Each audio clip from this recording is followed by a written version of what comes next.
we are designed to commune with other humans. This is the way we're made. This is the way we're designed. Trying to fill that void with an online experience will only get you so far, to your point. And Chris, right now, I would say 50% of the time, you're probably not even interacting with a human anyway. If you're on the online experience, I mean, the internet has become just bots and almost fake. And so I think there's a point where it's going to tip back over where I think even the generation behind you and I is going to realize that's never going to replace the biological hardwiring that we have to be with one another and to trust one another. It's that tribal instinct that we have in our DNA that will never be replaced with anything digital. It will never be replaced by an AI. Hello and welcome to Chris Wolfe Podcast on iCode Media. Today, I'm excited to have a conversation with my good friend, Dr. Mick Kling. You know, Mick has been a part of the Vision Source infrastructure for a long time, and he's been a mentor to me. And what I wanted him to come on and talk today about is to really unpack what Vision Source is calling D25. And I'll let him tell everybody what that's all about. But it's going to be a good conversation to dive deep into what the program is all about, what it actually does. So as always, like and subscribe to the podcast, share it with your friends, and support those who support us. The most common questions I get include, what ophthalmological codes or evaluation and management codes should I use? What ICD-10 codes do I need to bill with this CPT code? What CPT codes can be billed together and what can't? And my favorite, how do I manage a patient who has diabetes who comes in for a quote-unquote routine eye exam? These questions really highlight the confusion and uncertainty that serves as a daunting hurdle for providers, makes it more challenging for them to care for their patients and provide those patients with the best opportunity for a lifetime of ocular health and clear vision. That's why we built iCode Education for this specific purpose. Our mission is to provide optometrists with resources to help you understand disease states, revenue cycles, and billing and coding so that you can put that on autopilot and truly care for your patients. Check out iCodeEducation.com. That's EYECODE education.com. We've developed a premier billing and coding bundle that includes all of our billing and coding resources in one place. We also have a 10% discount code just for listeners of this podcast. Enter the coupon code EYECODEMEDIA22 at checkout. We'd love to work with you. Check out iCodeEducation.com. Historically, managing floaters has been tricky, but we've started recommending Vitreous Health because it aligns with the physiology of the vitreous, reducing free radical damage within that gel. Patients appreciate having a non-surgical option that sets the stage for a long-term relationship built on education rather than frustration. It's a simple addition that's helped us guide patients through a condition that often feels helpless for them. So Mick, thanks for coming on. Let's give it kind of a high-level overview. So tell me what D25 is and kind of where it started. What was the origin story for why Vision Source decided to head this route? Yeah, so first of all, thanks for having me, Chris. It's always fun to have a conversation with you. So if I can, I just want to take a few minutes to kind of roll back the clock a little bit because I think it's important to set the groundwork. So for those that are not aware, Vision Source is a community of 3,000 independently owned practices, and we were started by a single OD in the early 90s, Dr. Glenn Ellisor, and he had a very, very simple idea, which was, you know, hey, if I get my buddy across town to go in with me and we approach a vendor and we tell the vendor that if we lean in and really support them as a partner, what we would ask for in return is absolute best pricing. Because back in the day, commercial optometry was just starting to come on, and you know, Glenn saw this as a potential risk for his independent practice, and so he wanted to see what he could do to drive value into his practice, at the same time driving value back to his vendor partners. And so they came up with this idea that, hey, listen, if we can collectively combine forces, it gives us some economies of scale and a little bit of muscle to negotiate with the vendor. It drives more value to the vendor. It also drives value back to my practice because I can save on cost of goods. So take that very simple concept and fast forward now 35 years later as we celebrate our 35th anniversary, and the organization growing from literally one OD in Texas to over 3,000 independently owned practices across the country. We've been able to use that collective might and muscle to negotiate on behalf of our members. Now, some things have happened over the last few years. One is, frankly, competition. There are a lot of copycat organizations that have started that are tried to emulate what Vision Source has developed and created, and that creates a little bit of a competitive market. And also, as we've gotten bigger as an organization, it's become it has remained important to us that we never tell a member what they have to do. Each member has their own choice to make about what vendors they support. When we get to a certain size and we don't require a member to use a certain vendor, for instance, it fragments the market to some degree. And as we've gotten to this size, it becomes more difficult for us as an organization to all move in the same direction. And so we've recognized this problem for a number of years, and we started, the internal leadership team started brainstorming some ideas of how do we drive value back into our members' practices, but at the same time recognizing these very valuable relationships that we have with our elite vendor partners, and getting the organization back so that everyone is pointed in the same direction. So about 3 years ago, we started on this journey. Can I interject, because that's a great lead in, because the history of Vision Source, I think a lot of us think, well, it can be easy to think that there are these other, like you said, competitors that help. When you have competitors, you want to be better. But if you think about the origin of Vision Source, of like, hey, if we can help win clinically equivalent, if we can drive market share, we can all lower our costs. And this fragmentation right now, we might see it from other competitors that what we might look at as competitors in terms of what's commonly thought of as a buying group. But at the time, what Glenn's origin story was like, hey, I want to be able to compete with non-independents, compete with corporate entities. Well, right now, that fragmentation seems to be coming from not just corporate entities, but lots of different people who are trying to pick independence apart and fragmenting us even further. So they might say something like, hey, you can be a member of Vision Source and a member of this and a member of that. And through that whole sort of, I'll call it a shell game, people might decide I'm going to pick this, but then they forget about all these other opportunities where fragmentation, such a large group like Vision Source that has such an ability to move market share and drive down cost and increase value for their member doctors and for those member doctor patients. Now it's easier to fragment. So it's almost the exact same origin story now, or the continuation of that origin story is every bit as important now as it was back in the early 90s, wouldn't you say? Absolutely. In fact, I would also take it a step further and say one of the evolutions that has occurred as an organization is really has nothing to do with cost of goods savings. Yeah. Cost of goods savings is just one, I would argue, one minor element to being a Vision Source member.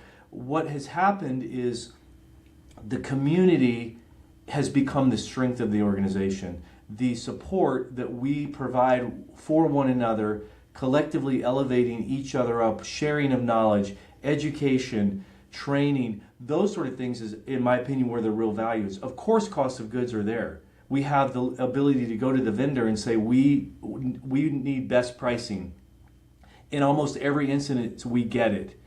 But somebody considering Vision Source might wonder, why would I want to join an organization such as Vision Source and pay a percentage of my revenue when I can just go over here and go to a buying group and save a few dollars on cost of goods savings?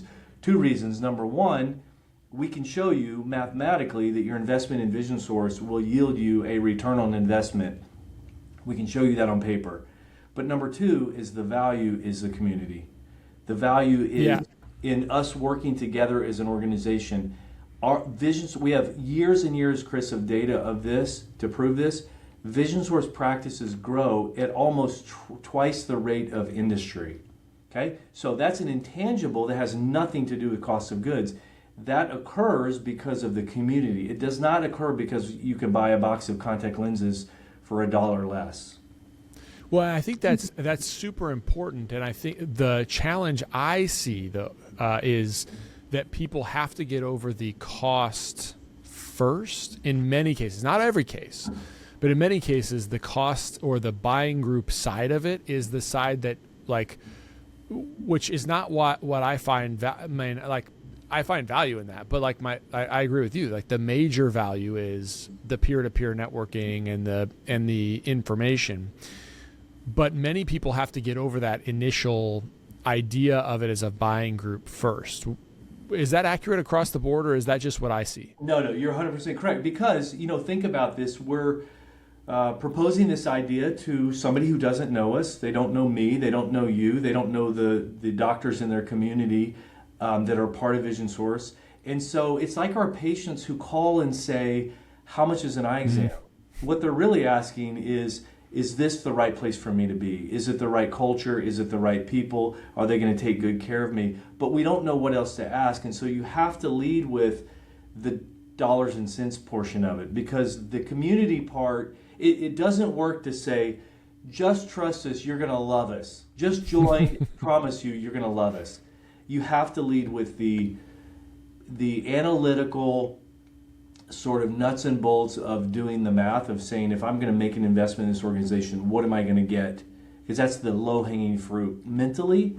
And then once you get in, then you realize the community is where the value is. Yeah, for sure. So then, I kind of interrupted you, but so you take this groundswell of a whole bunch of offices, the potential threat of our collective movement in one direction of fractioning, which I'm not putting words in your mouth, but that's sort of what I'm picking up, what I'm hearing you say, is to say the leadership team said, listen, we've got to be able to be united in behind our offices and reinvesting in those offices.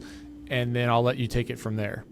Yeah, so this conversation started probably 3 years ago with us really brainstorming how can we drive value back into our members' practices, because we as an organization are solely focused on preserving independent optometry. And so what can we do besides have them save $1 or $2 on a box of contact lenses? What can we do to drive value back into their practices in a meaningful way? And we started this journey of just exploring different ways to add value.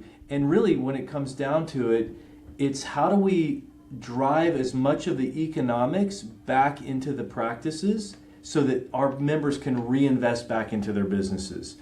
And so fast forward till today, earlier this year, we launched member dividends.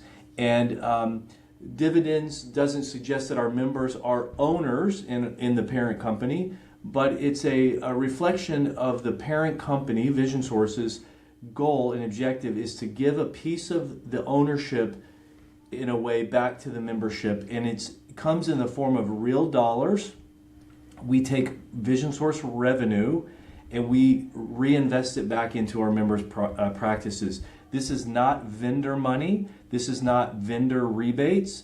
We get plenty of vendor rebates. This is actually Vision Source taking its revenue and reinvesting a portion of it back into the practices. It's no different than a practice owner deciding to take a portion of the profits of the practice and reinvesting it back into our businesses. We do that all the time as business owners because we know I could put that money in my pocket and take a vacation, but I could invest it back in the business and it will raise the business. And so Vision Source, parent company Vision Source, sees the value of taking some of our revenue, putting it back into our members' practices, and driving that value back upstream. When we do that, the member then supports the vendor then supports the member. You see how this continuous circle occurs that we create this ecosystem of everybody being elevated. Why do you think it took so long? So I guess let me ask a more fundamental question. Why can't a Vision Source member just own the organization of Vision Source? Like maybe a stockholder or shareholder. Like, why doesn't that happen? Yeah, in the early days, those conversations did happen. Vision Source, the parent company, has evolved ownership over several different owners over the last 15 years. There was a point where Glenn and the ODs that started this organization realized this thing was really getting to the size that it really needed professional management, professional ownership. And they brought in some investors that helped elevate the company to the next level.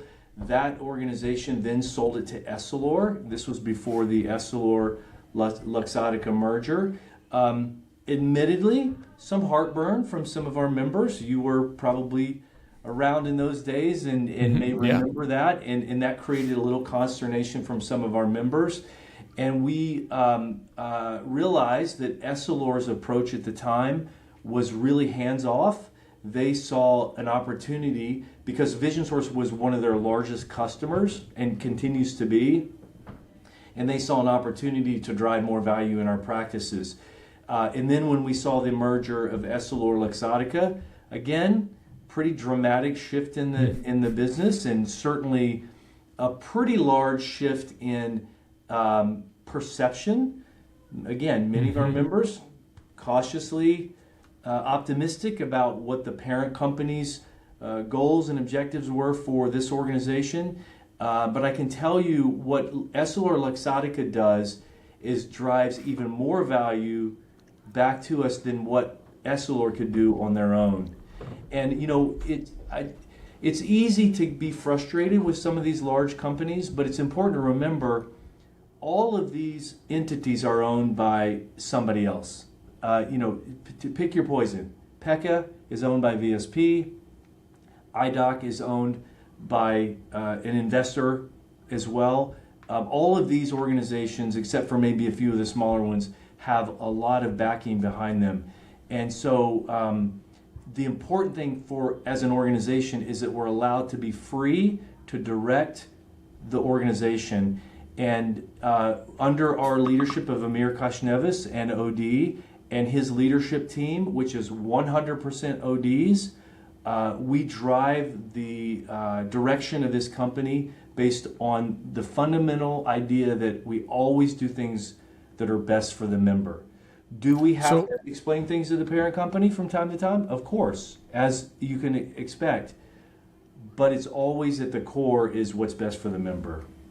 Yeah, and for the listeners' perspective, those of you outside or even inside Vision Source, I've had the pleasure of working pretty closely with Amir, and I've known Amir for years through the Gateway Tour. And you're absolutely right, Mick, and you know this too. It's always like every filter that I hear Amir talk about when he's considering decisions is what's in the best interest of independent practice. And I mean, I don't know, maybe Amir wouldn't appreciate this, but I look at him sometimes, I'm like, man, you are carrying the weight of all of us on your shoulders when you go into that room, and I can feel it when I talk to you. So anyway, for whatever that's worth, but well, thanks for explaining that. I think, so what does D25 mean? So to kind of unpack that reinvestment back into practices within Vision Source from Vision Source parent, from the parent company of Vision Source back into member practices. So 25, what does that mean to me? Yeah. So for those that don't know, when you become a member of Vision Source, we are a franchise organization. Sometimes we get questions about why would we be a franchise organization, and the answer is in the early days, in order to go across to all 50 states, in order to have a single unified marketing strategy, we had to become an organization that was structured around a franchise. So just like a franchise for a Subway sandwich shop, There are laws that are tied to every single state. Every state has a slightly different franchise law. But what that does collectively is it allows us to market as an organization. In other words, we can have conversations about things internally as an organization crossing lines that would not be scrutinized as individual doctors colluding. Mm-hmm. Okay, so it gives us a lot of freedom as an organization to communicate very, very clearly with our members. Well, for those that don't know, if you buy a Subway franchise, you pay the parent company of Subway a percentage of your collections or your revenue as a franchise fee. Now, why would you do that? Well, because Subway helps you market. They help you with your strategy for how your store, your sandwich shop is going to be set up. It will help you buy straws for less than you could buy them by yourself. So there's just a number of inherent things of value that the franchisor brings to the franchisee. Exactly the same model with Vision Source. Although we do not require that you brand, we do not require that you buy certain meat or cheese or your turkey or napkins. You can buy your napkins or your ground beef from anybody you want, but we certainly create pathways for if you buy them from here, you're going to get the absolute best pricing than anybody else. So that fee that a member pays to Vision Source to be part of the organization, we send back to the member 25% of their investment into us back to them once a quarter in the form of a dividend. So that's what the D25 stands for. Okay? It means 25% of the royalty that's paid to be part of the organization is returned back to the member. They could do anything with that they want with that money. That's their money, no strings attached. You can buy another Tesla, you can take a vacation, but what we hope you do is buy another piece of equipment, hire another staff member, upgrade your facility, put that money to work back into your business. One thing we really appreciate about the MyDay multifocal lens is how often we get a successful fit on the first attempt. The design is predictable, the fitting guide is super straightforward, and patients adapt quickly, even those who've struggled with multifocals in the past. So in my practice, reducing chair time and improving outcomes go hand in hand. And this lens helps both of those things happen for our patients. Check it out for yourself, MyDay Multifocal. If you're ready to stop feeling overwhelmed and start running a safer, more profitable practice, here's the next step. First, book a strategy call with us, Practice Performance Partners. We'll uncover the biggest risks and opportunities in your practice. Then, choose the package that fits your goals. From there, we'll get you launched with confidence, with clear systems, with expert support, and with peace of mind, knowing your practice is protected and set up to grow. Don't wait until something goes wrong. Book your strategy call with us, Practice Performance Partners, today. And so if I were can I be a Vision Source member without participating in this program? Of course. This is completely voluntary. And would there be a reason? So if I were to, in addition to just being a Vision Source member, right? I have my Vision Source franchisee agreement. Are there other things I have to do in order to participate in D25? Yeah, there are 4 things that we are asking our members to do to check the box and officially enroll. And then the first thing is we're asking them to follow what we call minimum brand standards, which means that we're asking you to align on your landing page of your website that you're a member of the Vision Source network. Very small little digital asset that can go underneath your practice logo. And we're asking you to signify on your front door of your office, again, a small window cling that says member of the Vision Source network.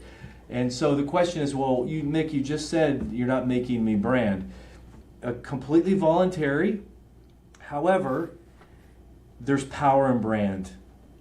There's a reason why you would buy a Subway franchise as opposed to opening a sandwich shop on the corner. Yeah, exact same ingredients at a non-branded Subway shop wouldn't be Subway.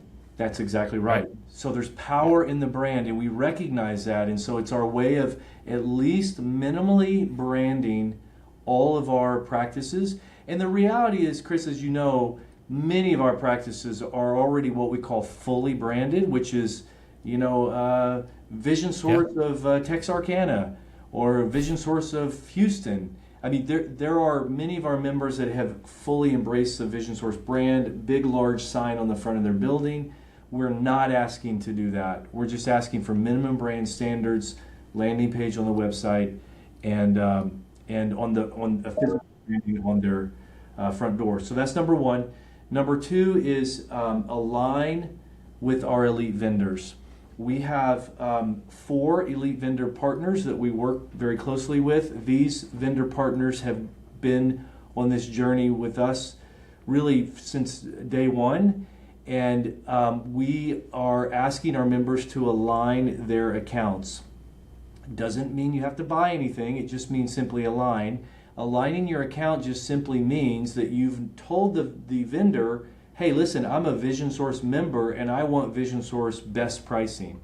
Now, you should be doing that anyway as a Vision Source member, because if you're not getting the value of being a member.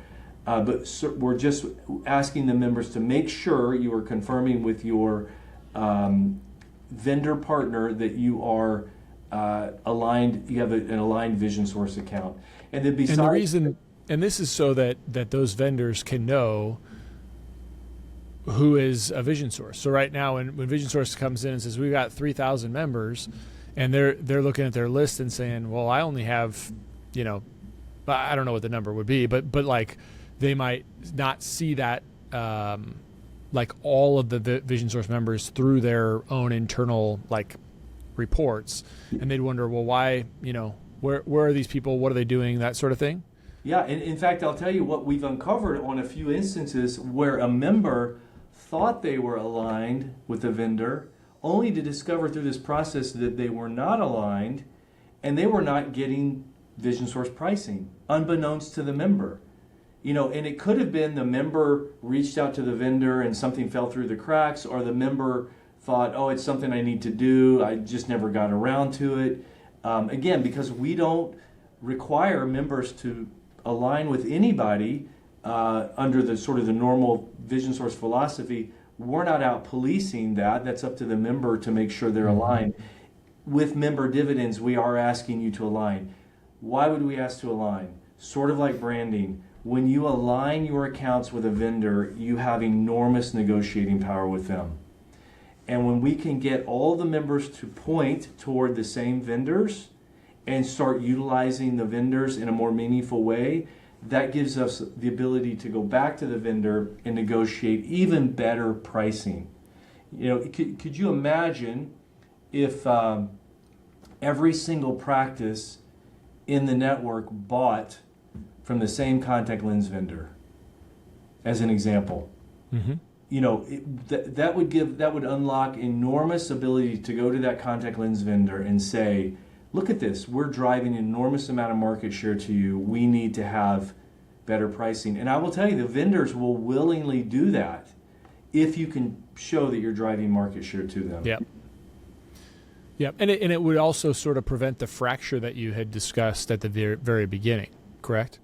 Yes, and again, that's one of the primary philosophical reasons why we did this, is to create an incentive to get all of us to align and point in the same direction.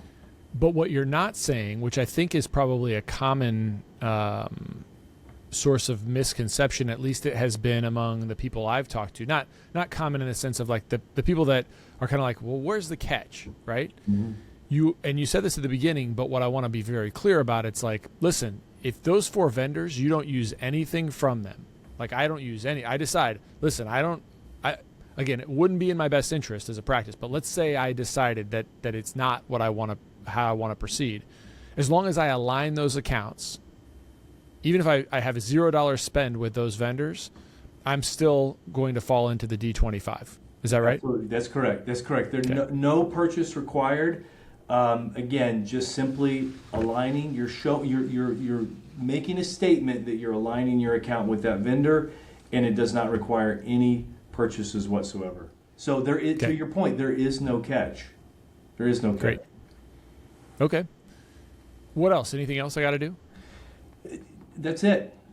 Okay. Now, what will happen mechanically is that because we have franchise agreements with our members, when a member enrolls, they'll have paperwork that explains all of this, so we know that everybody's on the same page, and that gets them officially enrolled into member dividends, and we get the ball rolling. Now, of course, members they have to be in good standing. They have to have an active franchise agreement. Can't be delinquent on royalties if you gotten a little bit behind because you forgot to pay or whatever. We've got to get that cleaned up as well. But anybody who brands to minimum brand standards, aligns the elite vendor accounts, member in good standing, and is current on their royalty payments is eligible for member dividends. So, all right. Well, then the next question, like the logical question I have is, all right, so that's 25. So 25% of my cost to be a member is coming back to me every quarter. So now my membership cost me 75% this year of what it cost me last year. Do I have opportunity to get to 50%? Do I have opportunity to get to 80%, 70%? What else is coming? Yeah, so let me just answer it this way, Chris. We're just getting started. I'm not at liberty right now to tell you what's next, but very shortly we will be unlocking even richer opportunities for our members that will even make more sense. So for some that are kind of on the fence and like, I'm not sure what all this means and if it makes sense, as we continue to evolve this initiative, we'll be able to unlock even richer opportunities. Because again, going back to what I said, when we get the membership to all start moving in the same direction, it creates enormous intrinsic value. That value gives us negotiating leverage. That negotiating leverage allows us to get better pricing for our members, which gives us greater opportunity to drive value back to the membership. So it's this whole synergistic cycle of Vision Source, the elite vendor relationship, and our members, and we can leverage all three of those. We can leverage all three to drive value to one another. Okay. All right. So what else? Is there anything else I need to be thinking about, or common kind of questions that you have seen come up that that you can dispel? Any myths? Anything else? I think I've asked most of the ones that are on my mind. Yeah, you've hit. It's not complicated. You've hit all of the most important things. I think the message that I would give is to the Vision Source member audience that you have, because I know you have a lot of members that listen to your podcast. If you have not enrolled, in order to be eligible for the dividend in Q1 of this year, you must enroll by March 31st, which is coming up very quickly next week. So please go to Insight, which is our Vision Source member platform, and get enrolled. It'll be right there on the front landing page how to do that. For those that maybe have considered Vision Source in the past and not really understood if it was a good fit for them, just understand this is one more effort on our part to drive value back to you in your practice. And if it's been a while since you've given Vision Source a look, I encourage you to just reconsider your options. It's not lost on me. There are lots of opportunities out there. There are lots of different choices that somebody can make as an independent practice owner. But I would tell you, it's a very difficult time to be doing this alone. And at the very least, align with somebody. Sure. Even if it's some free network that you can save a few bucks on cost of goods, but it's really a difficult environment to try to navigate. I know there's a big online presence, and for many that might feel like that meets the needs, but I'm going to tell you, it does not replace the community. We are coming up on this 35th celebration of the Exchange, which is our national meeting in Nashville. There is nothing that replaces getting thousands of people together, high-fiving and hugging and sharing ideas over a beer at the bar. I'm telling you, it's like nothing else. Well, I think also, and my conversation with him is going to come out next week. But what I think is, I think in this world of, and maybe I'm wrong, maybe I'm old-fashioned, but I kind of feel this swing back in this world of automation, virtual everything, artificial intelligence.